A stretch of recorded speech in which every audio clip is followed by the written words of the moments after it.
முதன்மை கடமைகளில் முழு கவனம் வேண்டும். கடற்கரை ஓரம் இருந்த ஊரில் ஒரு கலங்கரை விளக்கு இருந்தது. அந்த கடற்கரை ஓரம் கப்பல் போக்குவரத்து அதிகம்.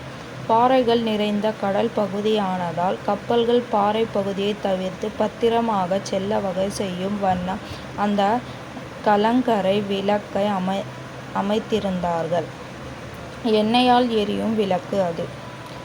கலங்கரை விளக்கை செயல்படுத்த ஒரு காப்பாளன் புதிதாக வேலைக்கு சேர்ந்திருந்தான். வாரம் கலங்கரை விளக்கிற்கு தேவையான எண்ணெயை கப்பல் நிறுவனங்கள் அவனுக்கு தப்பாமல் அனுப்பி கொண்டிருந்தன.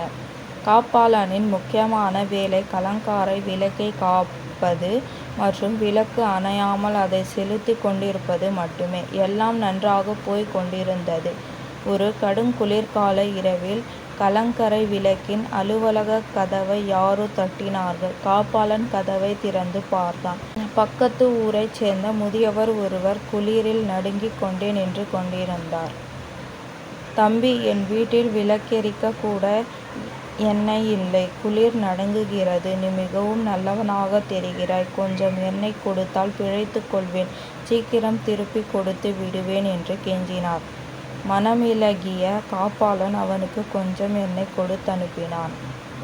அடுத்த நாள் இரவு மறுபடியும் கதவில் டக் டக். கதவை திறந்தால் ஒரு வழிப்போக்கன். அண்ணே, பக்கத்து ஊரில் உங்கள் உதவும் குணத்தை பற்றி ரொம்பவும் சிலாகித்து பேசினார்கள்.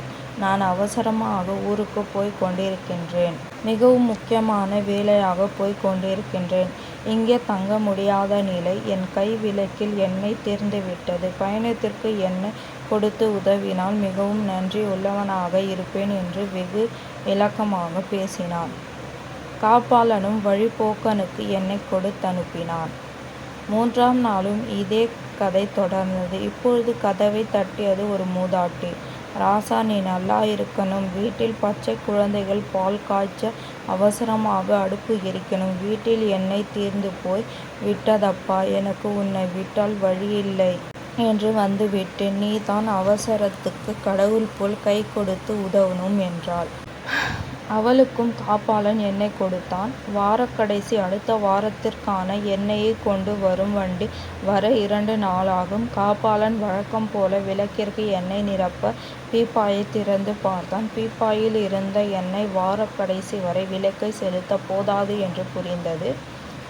இருந்த எண்ணெயை விளக்கில் நிரப்பி அதை எரிய விட்டுவிட்டு பதறிப்போய் ஊருக்குள் ஓடினான். மிக அவசரமாக விளக்கிற்கு எண்ணெய் தேவை. கடன் வாங்கியவர்கள் திருப்பி கொடுத்து விடுங்கள் என்று கேட்டான். எல்லோரும் கைவிரித்து விட்டார்கள்.